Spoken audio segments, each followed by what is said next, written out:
O juiz queria saber se ele era um psicopata ou se ele era doente psiquiátrico, esquizofrênico ou psicótico. Daqui a pouco te chamo no seu horário, você vai ser chamado. Ele falou, se eu fosse a senhora, eu almoçava primeiro. Pede aquela salada daquele lugar tal, que a senhora pede todos os dias. Então, se você quiser conter as suas questões, eu indico que você faça terapia. E eu indico que você faça com fulano de tal, que é a pessoa que eu acho que vai dar conta de você. Ele virou as costas pra sair, pegou a mão na maçaneta e virou pra trás, olhou pra mim e falou assim, a senhora sabe que a minha vida tá na mão da senhora, né? Dependendo do lado que a senhora der. Olha o quanto o psicopata é danado, que até pra fazer coisa errada, ele faz a ponto de ele ter o poder e não a vítima. Do jeito que eu contava pra ele, minha mãe era vilã. A minha mãe era vilã. E o padre falou assim, a pessoa mais normal da sua casa é sua mãe. Cara, o paciente não tá desejando André Vermont, ele tá desejando aquela figura de poder. Uhum. Talvez o dia que eu deixar de ser a terapeuta dele, me envolver com ele, me transformar na namorada dele, ele perde o desejo.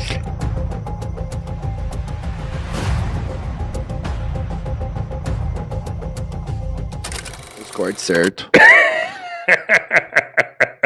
Pô, eu ia te perguntar um negócio aqui.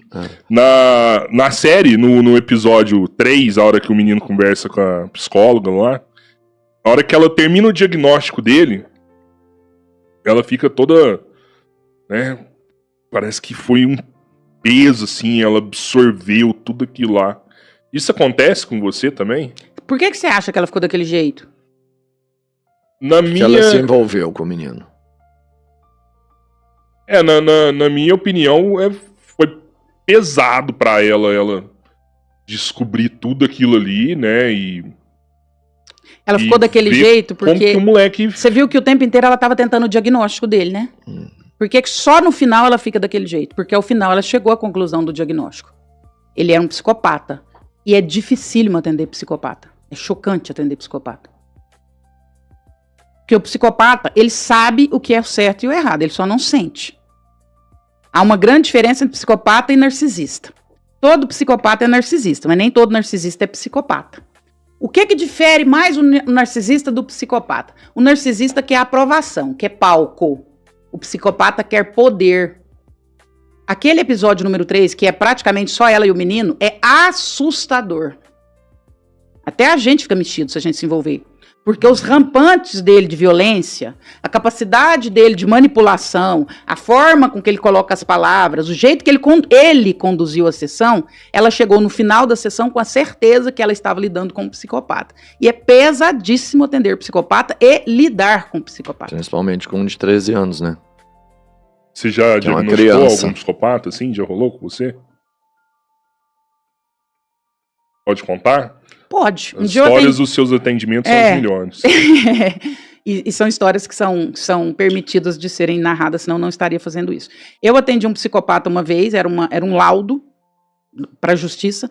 Ele matou a mãe, decepou a cabeça e fez sexo oral com a cabeça da mãe. É psicopata. Mas esse... Como assim? Depois de uma coisa dessa, não tem uma dúvida. O que é o laudo? É pra que ponto é importante? O juiz queria saber se ele era um psicopata ou se ele era doente psiquiátrico, esquizofrênico ou psicótico. Se ele é doente psiquiátrico, ele vai para um presídio hospitalar para doentes mentais, que é bem mais tranquilo. Bem mais, com várias regras, bem mais tranquilo. Se não, ele vai para uma prisão. Se ele é um psicopata, ele vai para uma prisão comum. E aí a coisa é mais complicada. Certo. Então o juiz queria um laudo para saber se ele tinha uma doença mental ou se ele era psicopata. Óbvio que ele forçou o tempo todo o laudo para ser doença mental. Para começar, eu agendei ele no meu consultório, a consulta dele estava agendada ao meio-dia. Eu cheguei no consultório, 15 para o meio-dia, ele já estava sentado. Aí eu cheguei, ele se apresentou, passei pela sala de espera, ele se apresentou, tudo bem, não sei o quê, eu tenho horário com a senhora, tal, tudo bem, tudo. Aí eu peguei e falei assim, não, daqui a pouco vou entrar no consultório, daqui a pouco eu te chamo. Ele falou assim, olha, eu tô com horário livre, não se apresse em me atender, se a senhora quiser, a senhora pode almoçar primeiro. Aí eu falei... Cortei e falei, não, eu daqui a pouco te chamo no seu horário, você vai ser chamado. Ele falou, se eu fosse a senhora, eu almoçava primeiro. Pede aquela salada daquele lugar tal, que a senhora pede todos os dias. Eu tinha pesquisado sobre isso. Eu nunca tinha postado uma foto do lugar onde eu peço salada. Ali, ele estava já tentando me coagir. Percebe no episódio 3 o tanto que o menino tenta coagir ela o tempo todo. A primeira forma de coerção dele é falar, me dá um sanduíche, eu adoro sanduíche. Nossa, que delícia esse sanduíche que você faz. Almoça. A senhora costuma pedir salada do lugar tal? Almoça, não tô com pressa. bem vestido. Aí eu chamei ele sentou, ele só era psicanalista, né? Eu aproveitei o tempo que eu fiquei preso também, fiz psicanálise e direito. Inclusive, toda a lauda do meu processo, quem escreveu fui eu.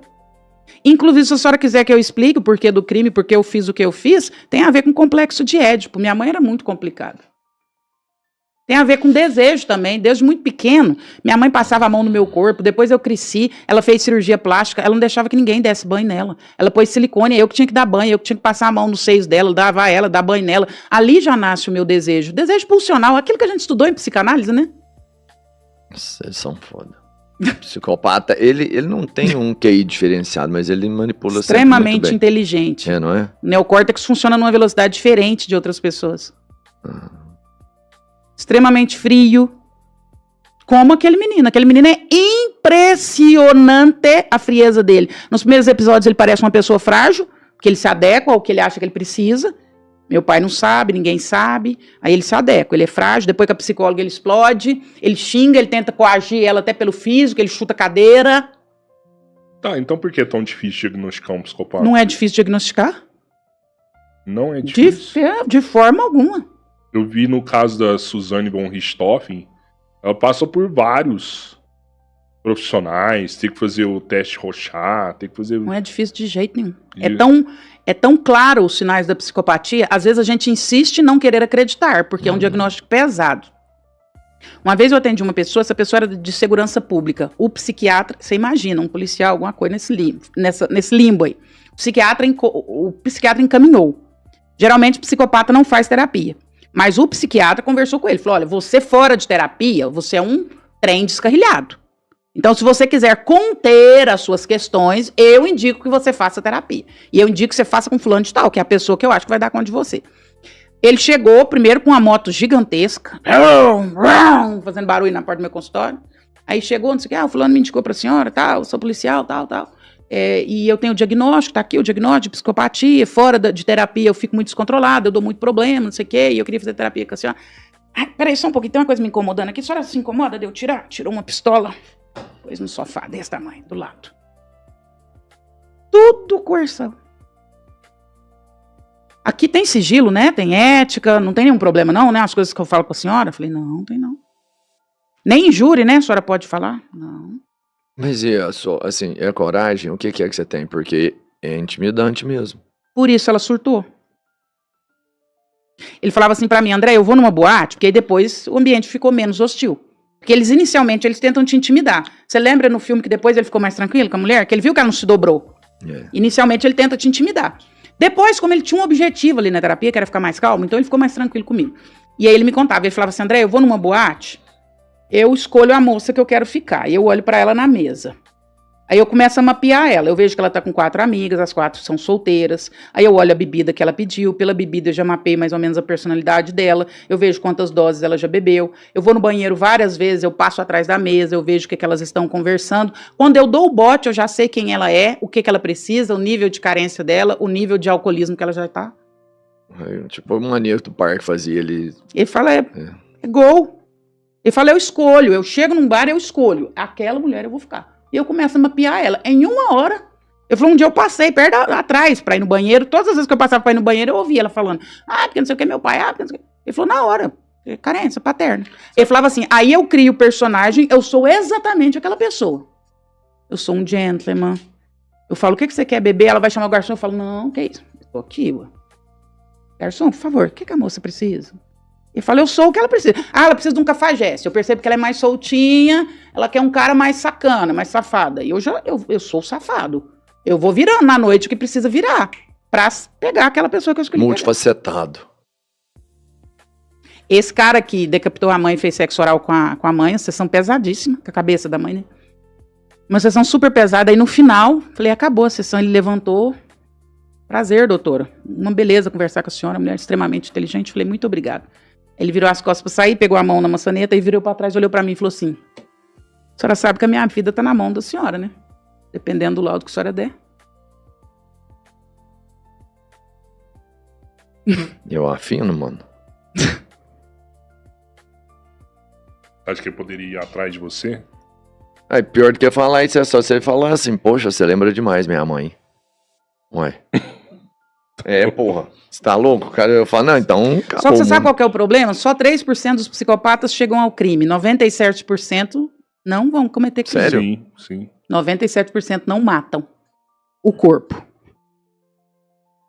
Você corpo? Não matam o corpo, porque eles vão matar algum pedaço dentro de você, sua alma, alguma desgraça ele vai provocar. Você não passa incólume por um psicopata. Você não sai ileso. Alguma coisa ele vai destruir. Seja sua vida, seja sua vida financeira, seja suas emoções, seja os seus relacionamentos, seja...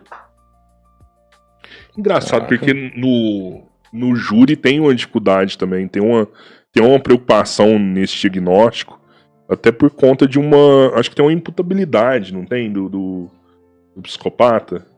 O psicopata, na porque verdade... o psicopata ele é um bicho muito difícil de lidar. A ciência ainda estuda, quem fala brilhantemente sobre isso, doutora Ana Beatriz, que inclusive morro de vontade de conversar com. Vai acontecer. Se Deus quiser. Em breve. É muito difícil, porque é um diagnóstico muito pesado. É muito difícil você dar esse diagnóstico para alguém, porque ele tem N coisas. Há uma discussão na ciência se é uma falha no sistema, se é uma parte que falta. Então é um diagnóstico muito pesado. Então os profissionais de saúde mental têm não é dificuldade, critérios em assinar um diagnóstico desse, porque é um diagnóstico extremamente pesado. O psicopata, ele é extremamente frio e ele tem uma narrativa extremamente fria, por isso não tem muita dificuldade de você diagnosticar. O psicopata, ele sabe o que ele quer, quando ele quer e como ele quer, e ele vai alcançar. Porque quando ele comete crime, se não me engano, ele nem pode ser mandado para prisão comum, né? Se for diagnosticado como psicopata. Porque, se não me engano... Igual o caso do Champinha. O Champinha, ele não foi pra prisão. Mas olha pra você ver... E tá preso até hoje, né? Olha Depois pra você foi ver diagnosticado o como tanto psicopata. que o psicopata quer poder. Falei, o narcisista quer aprovação. O psicopata quer poder, mesmo que fazendo coisas horripilantes. Sim. Olha os psicopatas que nós falamos aqui. Nós lembramos de todos, mas nós não lembramos da vítima. Como que é o nome das pessoas que o Champinha matou? É o Café, não foi? O quê? Foi a Café do Champinha, foi a Café. Tá vendo? Sobrenome Café. Ah, tá. Mas quem destacou, no caso? Ah, com certeza, sim. Mas é porque crimes cruéis, você sempre vai falar. Mas olha o quanto o psicopata é danado, que até pra fazer coisa errada, ele faz a ponto de ele ter o poder e não a vítima. A Suzane von Richthofen vai ser lembrada pela eternidade. Dos pais dela, ninguém sabe o nome. A Elides Matsunaga, a Flor de Lis, quando eles, tá vendo? O Maníaco do Pai. Você não lembra o nome das vítimas. Não eles raramente chegam ao crime, mas quando eles forem cometer um crime, eles vão cometer um crime numa relevância e de uma forma tão hedionda que eles serão lembrados pela eternidade. Apesar que o da Elise fala que ela não é psicopata, né, no caso dela. O dela foi, O narcisista é mais difícil de diagnosticar. Não, nenhum dos dois também é difícil. Fácil. Eu não digo fácil, mas exige uma investigação. Engraçado, é porque as pessoas sofrem uma vida inteira na mão de um narcisista e só quando a pessoa tá fodida da vida que ela descobre que convivia com o narcisista, e se ela tivesse o diagnóstico fácil, o caminho que ela teria que tomar era sair da vida daquela pessoa. É porque até você conviver com um narcisista, você não sabe o que é um narcisista, então tem como você diagnosticar antes. Você concorda? Tipo assim, ó, se você vive com narcisista... Sim, é um narcisista, ele é uma construção, se você vive com o correto a se fazer, a partir do diagnóstico, é se afastar da vida daquela pessoa. Mesmo sendo pai, mãe... Eu falo o seguinte, o narcisista e o psicopata, se você descobrir e tiver chance, corra. Porque se ele tiver 3 minutos, ele te derruba de novo. 3 minutos. Isso é número de ciência. Se você sentar com um psicopata e ele tiver 3 minutos, ele te manipula de novo, você cai na teia dele de novo. E a gente tá cansado de ver filhos que sofreram na mão dos pais, narcisistas, né? Um relacionamento extremamente tóxico, que causou dano mental na vida daquela pessoa, danos irreversíveis, né? E demorou anos pra ela descobrir. Por que é muito difícil de diagnosticar pessoas comuns, né? Pessoas comuns, um relacionamento com um narcisista. A dor de alma do narcisista é o abandono. Todo narcisista sofreu um abandono emocional na infância. Não é um abandono literal físico, mas um abandono emocional. Ou pai, ou mãe, ou figuras de autoridade. Como ele sofreu, e essa é a dor de alma dele, ele não quer novamente ser abandonado ou rejeitado. Ele vai fazer tudo para que você não perceba que ele é um narcisista e para que você não o rejeite. Até porque a dor de alma dele é a rejeição, ele não quer ser rejeitado novamente. Caso ele seja rejeitado, ele vai te conquistar pra você voltar e ele te rejeitar. Que aí ele justifica a dor de alma dele. Então, todo narcisista, quando você se afasta dele, ele vai fazer tudo pra te ter de novo. Porque aí ele te dispensa. Porque aí a dor de alma agora não existe. Quem dispensou foi eu, não foi ele. Só que o psicopata, ele consegue ser muito pior que o narcisista. Porque o narcisista ainda tá preocupado com o que você pensa dele. Ah, será que ele gosta de mim? Será que ele já derrubou meu jogo? Será que ele acha que eu não sou santo desse jeito que eu falo que eu sou santo? Ele ainda se preocupa. O psicopata não está preocupado com o que você pensa dele. Se você acha que ele é frio, se você acha que ele é desonesto, isso é problema seu. Ele não está preocupado com a sua opinião a respeito dele. O narcisista está, muito. Então ele tem pavor de você pensar que eu, Andréia, não sou isso tudo que eu sou. Então eu fico preocupado. Não, mas e se um dia o Rodrigão descobrir que eu não sou isso tudo? Então ele traz esse medo para não ser rejeitado. O psicopata. O Rodrigão vai me levar aonde eu quero chegar com ele. O que ele pensa a meu respeito é problema dele. Se dane pra lá. O dia que ele não for mais interessante, eu descarto ele e é a vida que segue. Então é que eu fico me perguntando, será que eu sou um narcisista? Todo mundo tem traços de narcisismo. Dizer sou um narcisista é muito pesado. Eu, pelo pouco que eu te conheço, acho muito difícil ser narcisista. Será? Eu acho. Teve uma vez que a gente fez um episódio com uma psicanalista, né? E aí a gente foi 3 horas falando de narcisismo, né? E aí minha esposa viu e ela pegou e mandou pra mãe dela, assim, né? Falou assim, olha aqui, mãe. Tenho certeza que o Rodrigo é narcisista, tenho certeza. A gente tava meio brigado, assim, sabe? E rolou essa conversa. Você acha? Rodrigo é narcisista. Você acha que seus meninos, por exemplo, que tem um menino seu que é mais inteligente, mais legal, mais bonito que os outros? Não. São todos lindos, maravilhosos, legais. Você trata eles iguais? Ou tem um que pra você é como se ele fosse de ouro e o outro é um bode expiatório ali? Não sei se isso é uma regra também em todo caso de narcisista, assim, se ele acaba... Responde. Não, meus filhos são todos iguais. Mas falar que é todos iguais é hipocrisia. Ninguém tá trata mentindo. filho todo igual, não. Tá mentindo. Você consegue perceber quando a pessoa mente? Você trata todos iguais? Nunca. Não falei que eu trato todos Você iguais. falou. Eu falei? Falou 2 vezes. Falou. Não, falei que eles são iguais, assim. Não, meus não filhos são. iguais. Não são. São totalmente diferentes. Esse é Você tá outro tentando manipular a mito. gente? Você tá tentando Será que eu manipular tô alguma? tentando fazer alguma coisa? Esse é outro aqui? mito. Eu trato meus filhos todos iguais. Mentira, você trata diferente. Você trata de acordo com a afinidade. Tem filho que a gente tem muito mais afinidade que o outro, ué. Não, eu A falo gente igual, até pode amar igual de mas amor. tratar O meu amor por eles é igual. Você assim, ama igual, mas tratar igual eu não. nem Tem consigo algum falar que deles, eu amo um a mais mas do você que o deve ter outro, mais assim, ó. afinidade com um, sim. Pode ser em momentos diferentes, assim, mas o meu amor pelos 3 é o mesmo. Eu não consigo falar, eu amo mais o pequenininho do que eu amo o grande. Eu amo mais o mais velho do que eu amo a Amanda. Eu amo Você os ama 3 mais, igual. você não consegue falar qual que você ama menos. Não tem, velho. Isso é coisa sua, velho. Eu sei que ficava fazendo essas gracinhas. Eu sei que você me falou aqui, tem um que eu amo mais, tem um que eu gosto mais. Pergunto. Ou você fala, um é mais bonito, outro é mais feio. Robertinho sempre fez essa gracinha, ó. Sempre fez. Não fazia? Tinha um que era mais bonito, um que era mais feio. Com os filhos dele, Olha lá, até o Pedro tá concordando. Não rolava, Pedro? Um era mais bonito, o outro era mais feio. Semana passada ele tava falando. Semana passada ia falar direto, Mas velho. você fala dos filhos dele ou dos seus? Dos filhos dele. Não, mas Os deixa filhos eu do explicar. Robertinho, ele fala dos próprios filhos. Ele fala também. Qual Eu filho falo seu de que é mais todos aí, eu bonito? falo de todos aí. Qual filho seu que é mais Vai bonito? ficar registrado aqui, eu não falo pra eles. Eu não falo pra eles, não. Pra eles Você não fala vou pros falar. outros. Pros outros. Eu falo, lógico, eu sei, é físico isso. Não, você é realista, ué?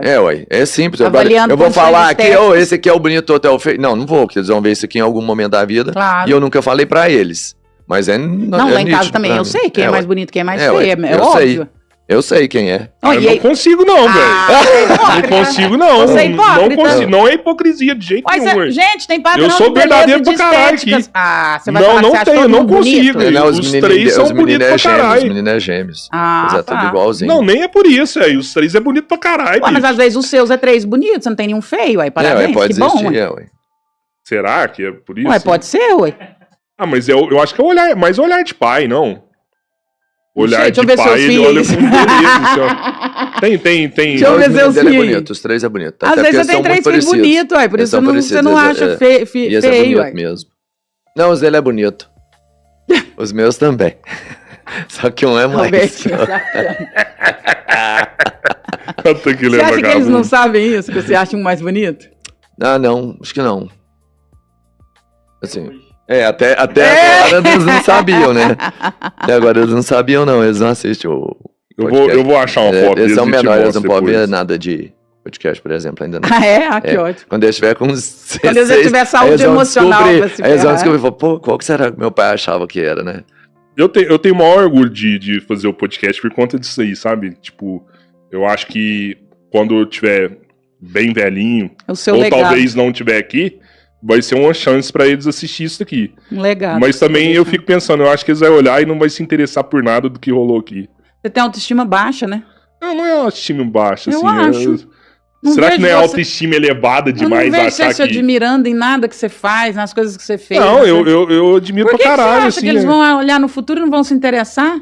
Porque talvez os tempos vão ser outros, assim. Talvez não vai ter, não vou me interessar por podcast. Sei lá, eles não... Mas eles vão interessar pelos vídeos do pai deles, igual que não necessariamente é podcast. Eu me interessava pra caramba por televisão. Hoje eles não se interessam por televisão, né? Então talvez, hoje é pela o podcast referência legal. Paterna. Eles vão se interessar porque o pai deles está lá, não é pelo podcast. Não é. Seria muito legal, assim. Deixa eu ver se meu pai falava que eu era bonito lá. Seria legal eles se interessarem pela história. Eu acho que o Robertinho é psicopata. Ele tem capacidade de falar que um filho é bonito, o outro é feio e não sofre por isso. Tô brincando, pode né? Sim, pode ser. Eu tenho algumas maldades, assim. Como é que você gostava de falar? Pensamento sobre isso? Que a gente pode fazer, assim, pra... Tem testes, tem vivência, observação, comportamentos. Mas perguntas básicas, assim, existem algumas que talvez a gente pode perguntar pro Robertinho pra ver que ele ia responder. Básicas, não. Vamos tentar fazer um diagnóstico. Você sabe que tem uma pesquisa nos Estados Unidos, em Harvard? Não gosto. Porque o psicopata, ele tem problema com empatia. Ele não é empata. Ele não sente... Sim, ele não consegue e o bocejo, ser solidário. Ele nunca vai ser solidário. Ocorre por empatia. Se eu bocejar aqui agora, daqui a pouco você tá bocejando ele também. Já percebeu isso? Verdade. Até o feto, né? Bocejo é um ato de imitação. Uma das coisas que o psicopata não faz, pode ter 200 pessoas bocejando, isso é pesquisa de Harvard, pode ter 200 pessoas bocejando ao redor dele. Foi feita uma pesquisa com 100 psicopatas. Ele não boceja. Ele não tem empatia com ninguém. Se eu tiver acabado de bocejar e você bocejar, eu bocejo de novo? Sabe que... Bocejo é um ato de imitação. Sim.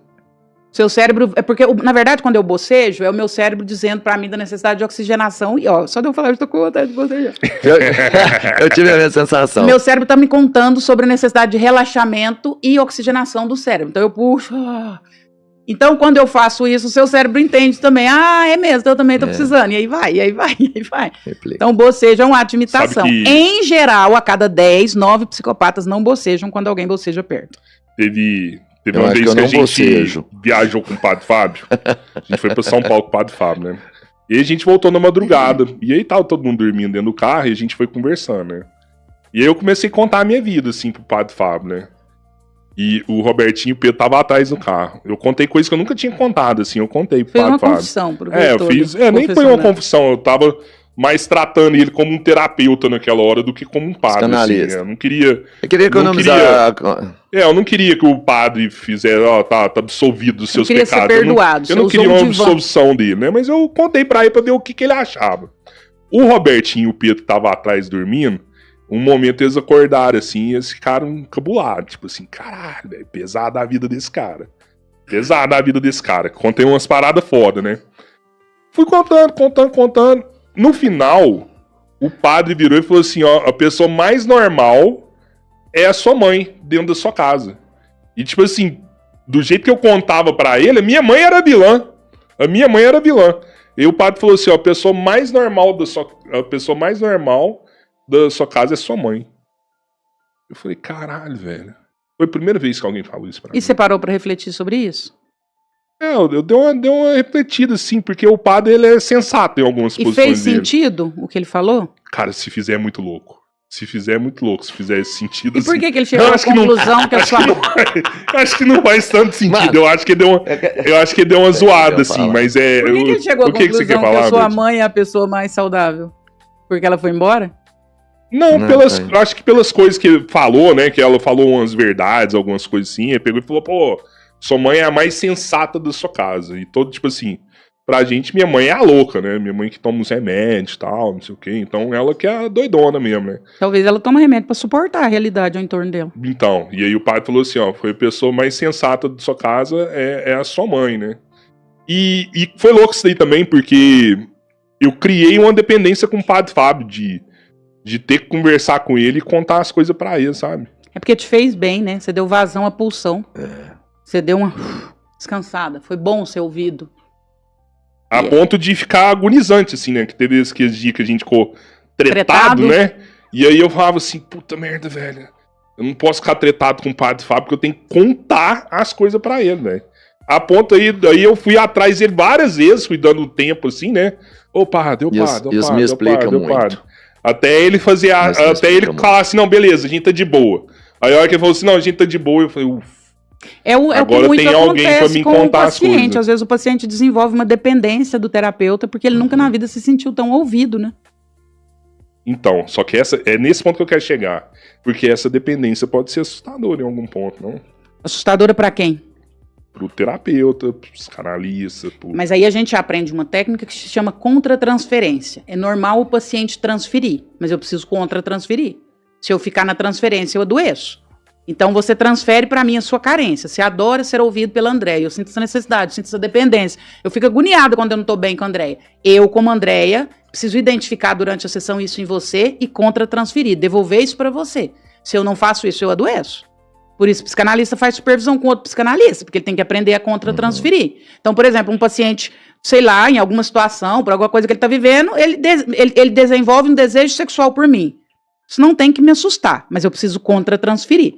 Então ele transfere um desejo que deveria ser pela mulher, pelas pessoas ao redor dele, parceiras, enfim, ele transfere esse desejo para mim.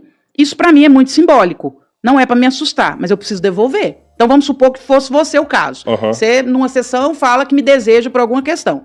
Eu precisaria absorver isso e voltar isso com você. Rodrigo, eu preciso entender qual é o tipo de percepção que você tem a respeito do seu desejo. Por que comigo? O que eu te remeto? Essa figura de autoridade, essa figura de sabedoria. Por que você desenvolveu esse desejo por mim? Que tipo de mulher durante sua vida você teve experiência? Que tipo de mulher que você está procurando? Que tipo de carência você está desenvolvendo? Tá vendo como eu usei o fato, voltei ele para você? Se eu não faço isso, eu adoeço. Mas... Você adoece? Adoeço, porque aí de duas, uma. Ou eu vou para minha casa pensando, nossa, o que aconteceu, o que eu fiz, por que esse paciente está me desejando, em que momento da sessão eu criei isso nele, não sei o que. Ou eu confundo essa história e começo a embarcar nessa. É que é uma opção. Então, quando o paciente transfere, eu preciso contratransferir. E aí acontece nos mais diversos aspectos. Uma vez eu precisei desmarcar uma sessão e aí o paciente surtou.